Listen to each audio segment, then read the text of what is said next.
Right now, they're starting to move the ball well. Well, they got the ball in great field position. One play later, boom, end zone. After the touchdown, here's McManus now to kick it away. That'll be taken in the end zone. Oh, what a move. And not a great return here. He'll make it back only to the 10-yard line. Anytime you feel the kickoff inside your own end zone, you've got to be decisive about whether you're bringing it out or not. Sometimes that indecision can really cost you. That may have been what happened on that play. Okay, partners, New England comes out here to take the field on offense. This is such an interesting story, how they've been able to do it year after year after year. Guys talk about parity in the NFL. Well, New England has kind of transcended that parity, and they've done it with guys that you don't normally think of as household names. The parts keep changing for New England. That's the amazing part on offense, all right? Offensive linemen change, receivers change, running backs change. We know the one constant is Tom Brady, and that's a huge deal for them. But to be able to do it in what you call the parity times, and you're exactly right, everyone's supposed to be pretty equal. New England still a top 10 offense year in and year out. In 2016, they were number 4, and that helped them with a number 1 ranked defense as well. At some point, we're going to get it through our heads. Special teams, special teams, special teams. The spark that often wins games. And Denver getting set to take the field. And they were able to punch it in the end zone last time. They'll be looking to do that again here for the defense. Obviously, they'll be looking to stop them from punching it back in the end zone. It always is punch-counter-punch, isn't it? And which team has the advantage? Well, let's just go back. Last time on offense, they rolled downfield, got into a good rhythm. You can see a little more bounce in and out of the huddle. You can see the sideline really get into the game. So defensively, you're thinking to yourself, how do we take that away from them? How do we get the advantage back? Let's see what they come up with. I think pressure is always the first way to go. You love pressure. I love it. We'll see if they dial it up this drive. We know it's not an easy job to go out and catch passes when people are trying to tackle you and knock the ball away. But the bottom line is, that's a pass he's got to have and a pass he should have caught. Here's Sanchez to the sideline, and oh, a nice catch there. Made sure the feet were inbounds, and they were. I do have to admit, I like it when it all comes together. When the top part, catching the football, right, whether you're catching it with your hands or cradling it, comes together with the legs, in this case the feet, doing a little toe tap to stay in bounds and complete the catch. And a great job by our crew on the camera shot. Love when you see the grass or on the field turf, those rubber pellets. After review of the play, the ruling on the field stands. Well, he challenged the play. It did not pay off. And that means he lost a timeout in that challenge. And as a coach, you hate that. Don't know if you took the advice of the player, you threw it yourself, but it didn't go your way. At the end of the day, it all comes back to the head coach. He has the final determination on whether to actually challenge the play or not. In this case, it didn't pay off for him. And that's got to be so heartbreaking. You throw that flag, you probably feel really confident, and then all of a sudden, boom, you lose the challenge. Yeah, when you take a look at it, you're throwing that flag because you believe you're going to be right. And when it comes back the other way, you have to regroup. Caught, left side, Bennett. And he'll get it down on the play to the 37. The reception good for 7. It's third down. And there's another completion to the tight end. And let's face it, it is hard to overthrow a 6'6" target. It is indeed. Quarterbacks like their speed guys. They like that huge 6'6" target that they've got in him. They really do, and it reminds me of what one great tight end told me once. He told us. And he is going to go down. He will be sacked alongside Charles Davis, Brandon Gaudin. It's the Patriots in possession to begin quarter number 2. They are, however, facing a 4th down situation.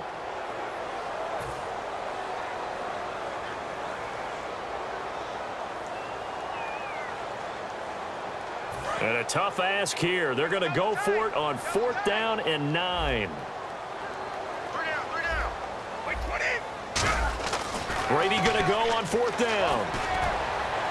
And Amendola with a catch. And he's going to be taken down, but not before reaching the 15-yard line.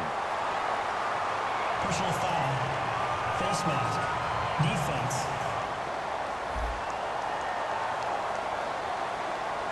Got the hand caught up in the grill of the face mask. 15-yard penalty. So tough for a defender. You're trying so hard to make a play, and the way that these offensive guys can move around, sometimes your hand gets into the wrong place.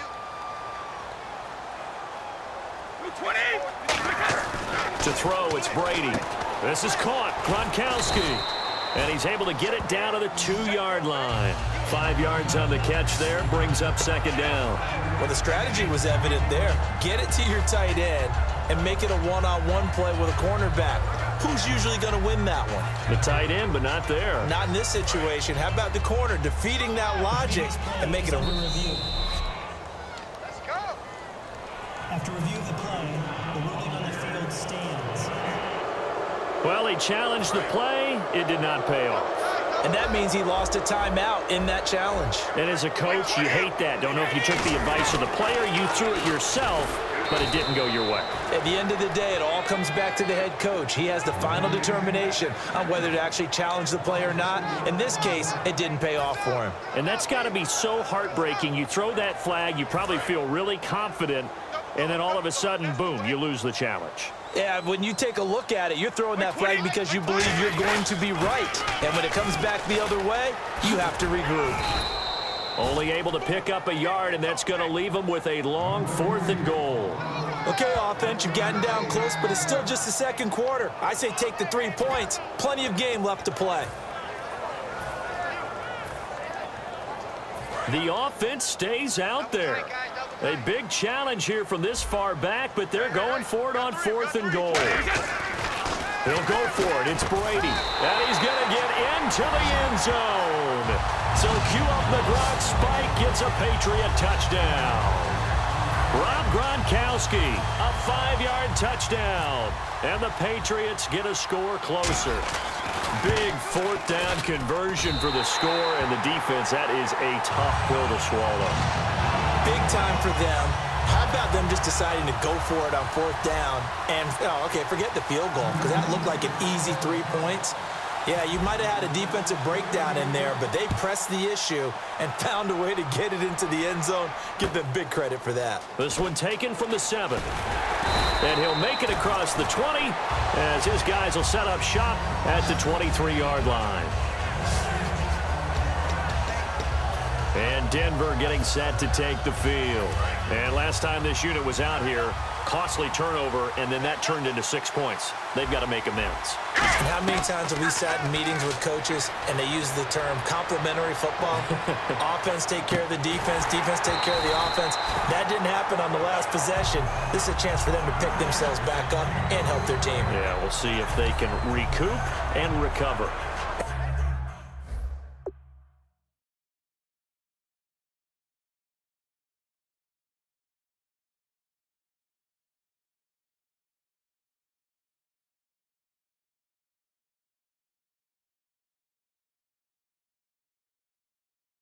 And when all else fails as a defender, when you're not there in the coverage, your best friend is exactly what we saw there. A big play shot taken by the offense. Unfortunately, it ended in a big drop. Into a double team, and it's intercepted. Picked off by Patrick Chung. And they take over. They'll set up shop at the 46-yard line. Now, whistles come in. We're going to get a timeout here by the offense. They'll have 2 remaining as we step aside here in this second quarter.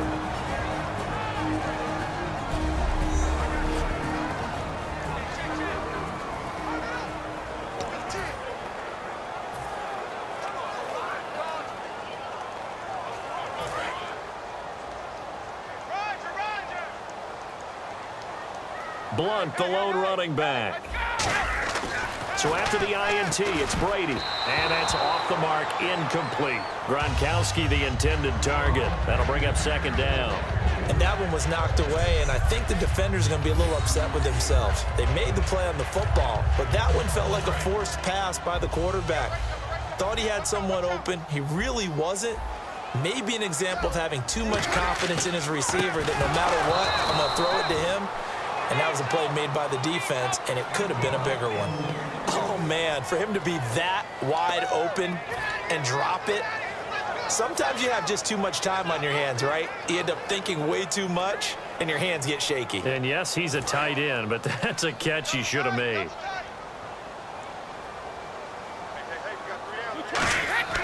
Throwing is Brady on 3rd down. And that will be incomplete. incomplete as well. Danny Amendola, that was the intended target. And fourth down coming up. So the defense forces a 3-and-out, but they got some help along the way. They threw it on first down, and when they were unsuccessful, it became 2nd and long. Didn't get it again on another pass. Went 3rd and long, and they almost had to put it in the air. They may want to rethink some strategy going forward. And it is incomplete. Boy, it looked like he had it and dropped it. And the Broncos will take over on downs. Noel, you mind if we go off topic for a second? No, you know go. I like to do that randomly. AFC playoff contenders for this year that didn't make it last season. Who do you have that might get in? Well, I think Cincinnati's got to be considered there. Maybe they'd have an offseason that's calm, and they go into this season and try and get back to the playoffs where they've been perennials. How about Denver? Yeah. Remember last year, they didn't have the quarterback to start. Trevor Siemian played pretty well overall, but maybe they can get solidified there and ride that strong defense right back into the playoffs. I'm going to give you a couple a little bit off the pace. Indianapolis cannot afford to squander Andrew Luck, one of the better young quarterbacks in the game. They've got to get back to the playoffs. And Buffalo, brand new head coach, brand new people running the ball club.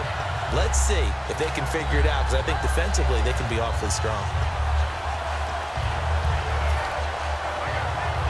And the offense behind the chains here a touch on 2nd and 11. They'll come out in the pistol. On 2nd down, Anderson. And this one's going to go the wrong way. Losing yardage back at the 42. So he loses 3 yards there. Now 3rd down. Back-to-back runs that were stacked up. Offensively, now you got to think to yourself, do we change blocking assignments? Do we change formations? Do we change looks in order to try and get the running game going? Ronnie Hillman in there. He gets the carry.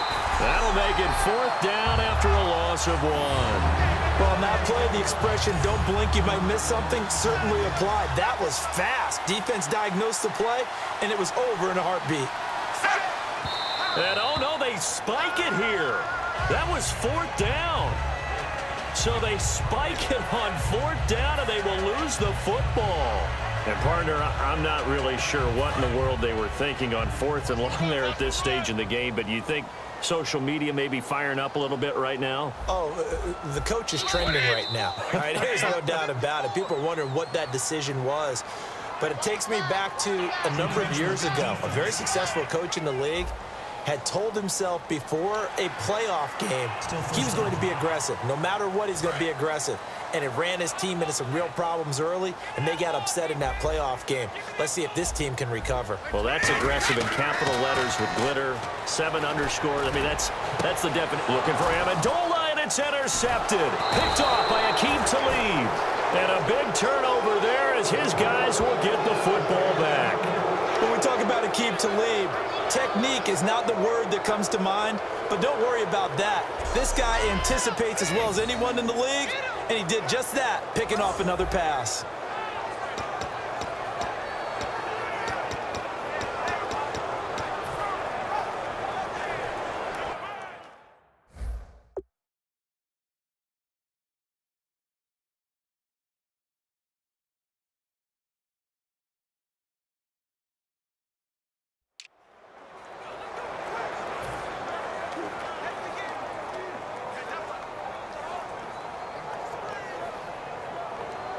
So the Broncos coming out now. And last time they were very fortunate, this offense. They went for it on 4th, turned it over in their own territory, but the other guys held up.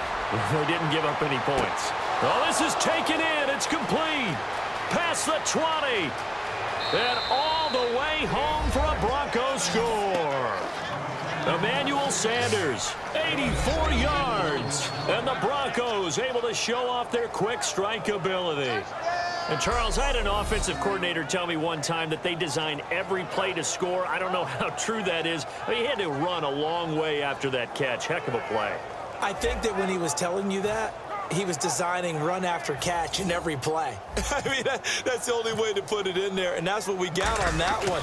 Nice catch, an even better run for big yardage. And that will make this a 16-point lead. Those are the ones the offensive coordinators dream about.